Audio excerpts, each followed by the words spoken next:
প্রিয় গোমস্তাপুরবাসী, চাঁপাই নবাবগঞ্জবাসী, জানতে চাচ্ছি আপনারা সকলে কেমন আছেন। আমার বন্ধুগণ মনোযোগ বাড়াইয়া দেন।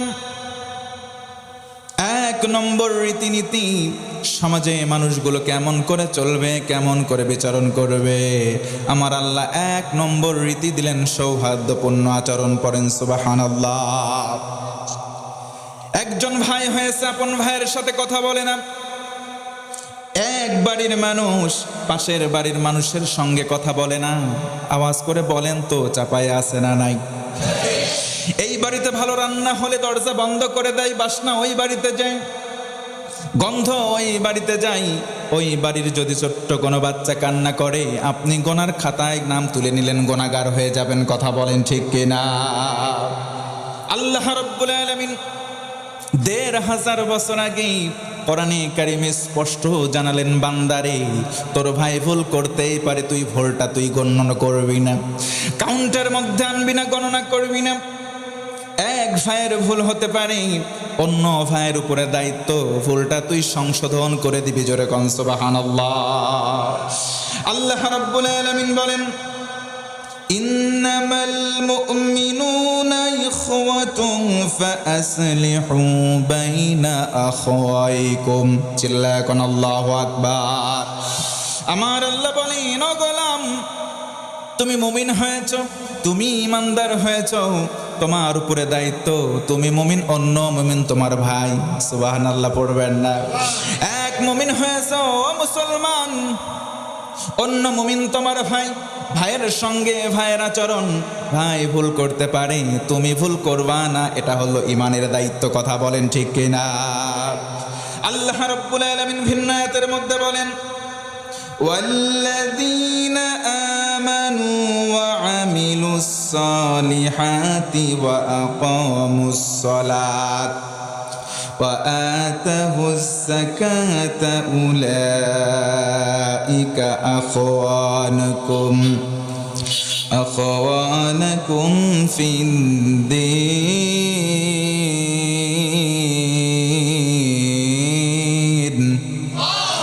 হয় নাই আর জোরে আল্লাহু আকবার।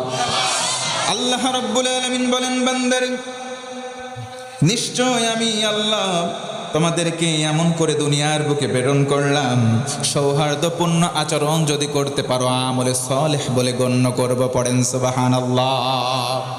একে অপরের সঙ্গে আমরা দোস্তি করি, এর অন্য জনের সঙ্গে দোস্তি। একজন সমাজে উপরে উঠুক, আমরা ভিন্ন জন সেটা চাই না। আছে না নাই? একটু জোরে আওয়াজ করে বলেন তো, আছে না নাই? একজন মানুষ বুদ্ধির দিক থেকে বুদ্ধিদীপ্ত, জ্ঞান রয়েছে তার, অন্য মানুষ এগিয়ে যায়, সেই মানুষ চাই না। এই জন্য কেমন করে পারে তারে শুধু পা ধরে নিচের দিকে টানে। আছে না না? আমার বন্ধুগণ মনোযোগ বাড়িয়ে দেন। ২ নম্বর পয়েন্ট হলো, আমরা মানুষের জন্য দয়া করব, মানুষের প্রতি আমরা রহমদিল হব। কোন ইনশাআল্লাহ?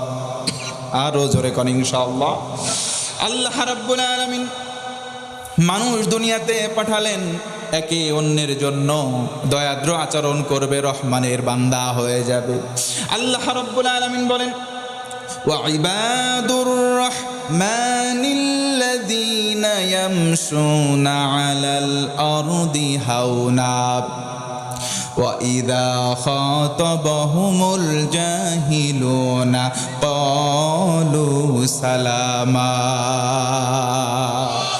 আল্লাহ রাব্বুল আলামিন বলেন, ও গোলাম, রহমানের বান্দা হতে চাও, দয়াময়ের দয়া পেতে চাও, জমিনে চলাচল করবা, নম্র ভদ্র হয়ে চলবা। আর যখন মানুষ তোমাদের সামনে কেউ বিপদে আপদে পড়বে, তাদের প্রতি তোমরা দয়ার আচরণ দেখাও। আল্লাহর নবীজি বলেন, ইরহামু মান ফিল আরদ ইয়ারহামুকুম মান ফিস সামা। জমিনের মানুষের প্রতি তোমরা দয়ার আচরণ দেখাও, আসমানের মালিক দয়া করবেন। জোরে কোন সুবহানাল্লাহ। একবার চিল্লায় বলেন তো, আল্লাহু আকবার। বন্ধুগণ মনোযোগ বাড়িয়ে দেন। আল্লাহ রাব্বুল আলামিন কি চমৎকার করে বললেন, বান্দারে তোমরা যদি সামাজিকভাবে রীতিনীতি ফলো করে চলো, ইসলামের রীতিনীতি অনুযায়ী 2 নম্বর তোমরা একে অপরের প্রতি দয়া করো, ইহসান করো। পড়েন সুবহানাল্লাহ। তিন নম্বর হলো সততা, বিশ্বাসযোগ্যতা। তিন নম্বর হলো সত্য পথে চলবা, সততা এবং বিশ্বাসতার সঙ্গে চলবা। একজনের সঙ্গে চলতে গেলে মিথ্যা বলবা না, সত্যবাদী হবা, মিথ্যা কথা বলবা না। অনেক মানুষ এমন আছে ঘরের মধ্যে থাকে, বন্ধু ফোন করেছে তুই কোথায়, ঘরের মধ্যে শুয়ে আছে বলে আমি বাজারে। ও মুসলমান বলেন, পাবনা জেলায় এমন মানুষ আছে, আপনাদের চাপাই নবাবগঞ্জে দু একটা মিথ্যাবাদী আছে না নাই? এই মোবাইল ফোনের মাধ্যমে মিথ্যার প্রবণতা দিন দিন বেড়ে যায়। এই মোবাইলের মাধ্যমে বর্তমান যুবক যুবতীরা প্রেমের সম্পর্কের মধ্যে লিপ্ত হয়, কথা বলেন ঠিক কিনা? এই মোবাইলটা যেমনি ভালো তেমনি ভাবে মন্দ, ভালো দিকগুলো গ্রহণ করব, খারাপ দিকগুলো বর্জন করে দেব, পড়েন ইনশাআল্লাহ। বুঝে থাকলে বলেন মুসলমান ভাইরা, সামাজিক রীতিনীতি ইসলামের বিধান কয়টা? আরো জোরে বলেন। আমরা আছি কয় নম্বরে? 3 নম্বরে। 3 নম্বরে আমরা সততা এবং বিশ্বাসযোগ্যতা দিয়ে একে অপরের সঙ্গে ইহসানপূর্ণ আচরণ করব। 4 নম্বর হচ্ছে আমরা ন্যায় ও মানবিক হব। কেমন মানবিক হব? আব্দুল্লাহ ইবনে মুবারক রহমতুল্লাহি আলাই, জগৎ বিখ্যাত একজন আলেম। আব্দুল্লাহ ইবনে মুবারক তিনি হজ করেছেন, আবার হজ করতে যাবেন। নফল হজের নিয়তে তিনি ঘর থেকে বের হয়েছেন, সামান জোগাড় হয়েছে, বের হয়ে যাচ্ছেন। ছেলে বাসার সামনে এসে কান্না শুরু করেছে, বাবা কাঁদো কেন? ওই পাশের বাড়ি গিয়েছিলাম, গোস্ত রান্না করেছে, আমারে দিল না, চাইলাম দিল তো না, ঘাড়ে ধাক্কা দিয়ে বের করে দিয়েছে, দেখো হাঁটু ছিলে গেছে। বাবা কান্না করতেছে ছেলে, তার সাথে করে নিয়ে গেলেন, ভাই তুমি কেন গোস্ত দাও না? গোস্ত কেমন করে দেব? আমি 3 দিন হলো কাজের সন্ধানে গিয়েছিলাম, আপনার কাছে বলি দুঃখের কথা, কোনো কাজ পাই নাই। বাড়িতে হাড়িতে চুলায় কোনো জাল ওঠে না, বাধ্য হয়ে একটা মরা জন্তু ছিল, ওখান থেকে কিছু পরিমাণ গোস্ত নিয়ে আসছি, রান্না করছি। কারণ কয়েকদিন যাবত আমার পরিবারে সবাই অনাহারে, আমাদের জন্য খাওয়াটা জায়েজ হলেও আমি জানি আপনি সাহেবে মাল, আমি আপনার সন্তানকে চিনি, আপনার সন্তান খাবে, এটা জায়েজ নাই, এই জন্য দেই নাই, বারবার তাড়িয়ে দিয়েছি, যাই নাই যখন ঘাড়ে ধাক্কা দিয়েছি, যদি অপরাধ হয়ে থাকে মাফ করবেন। আব্দুল্লাহ ইবনে মুবারক থ মেরে দাঁড়ালেন, বললেন, ভাই তুমি আমার দোয়ার চক্ষু খুলে দিয়েছো, দাঁড়াও আমি আসি। হজের জন্য যে অর্থ গচ্ছিত করেছিলেন নিয়ে এসে তার হাতে দিয়ে বললেন, এই অর্থ তুমি নাও, আমি হজে বছর যাব না, কারণ প্রতিবেশী তুমি, তোমার সঙ্গে ন্যায় ইনসাফ কায়েম করা আমার দায়িত্ব, কথা কন ঠিক কিনা? তিনি সেখান থেকে চলে গেলেন। সঙ্গী সাথী যারা ছিল তারা বলল, আব্দুল্লাহ হজে যাবে না? আব্দুল্লাহ হজে চলে যাওয়ার সময় বলল, আমি এবছর যাব না, তোমরা যাও। সবাই যখন হজে গমন করলো, আবার হজ শেষে ফিরে আসলো। আব্দুল্লাহ তো যাই নাই, এসে বলে, বন্ধু আব্দুল্লাহ, হজ থেকে তুমি কবে এসেছো? তুমি আমাদেরকে তো না বলে চলে আসলে। আব্দুল্লাহ ডেকে বলে, ও ভাই শোনো, এবছর তো আমি হজে যাই নাই, হজে যাওয়ার গচ্ছিত অর্থটা আমার এক প্রতিবেশীকে আমি ইনসাফের জন্য সাথে সাথে দিয়ে দিলাম। তুমি কেন যাও নাই? তুমি তো মিথ্যা বলছো, তুমি তো গিয়েছিলে। আমরা যখন তাওয়াফরত অবস্থায় দেখতে পেয়েছি, আমাদের সামনেই তুমি তো তাওয়াফ করতেছো, কান সুবহানাল্লাহ। আমরা যখন মিনা মুজদালিফায় দৌড়াচ্ছিলাম, যাতায়াত করছিলাম, সেখানেও তোমাকে দেখলাম, প্রতিটা জায়গায় তোমাকে দেখেছি, কিন্তু সাক্ষাৎ করবার সুযোগ আমরা পাই নাই।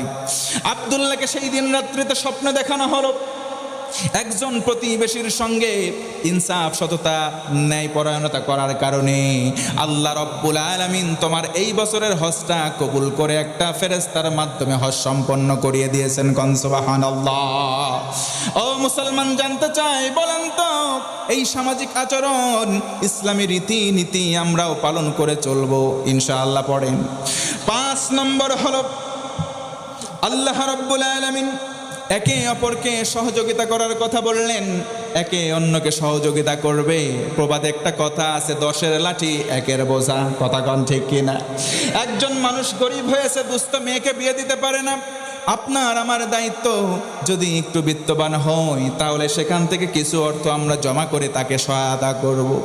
আপনাদের প্রতিষ্ঠান রয়েছে, মসজিদ রয়েছে, মাদ্রাসা রয়েছে, এমন এতিমখানা রয়েছে, আপনারা 10 জন আছেন, বিত্তবান সবাই সেখানে সহমর্মিতার হাত বাড়াবেন। এই ঘোষণাটা, আদেশটা কার? একটু আওয়াজ দিয়ে বলেন তো কার? আল্লাহ রাব্বুল আলামিন ঘর দিয়েছেন, মসজিদ দিয়েছেন, এই মসজিদে আবাদ করে ইমামরা, ইমাম তৈরির কারখানা হলো মাদ্রাসা। কথা বলেন ঠিক কিনা? একটু আওয়াজ করে কথা বলেন ঠিক না ব্যাঠে?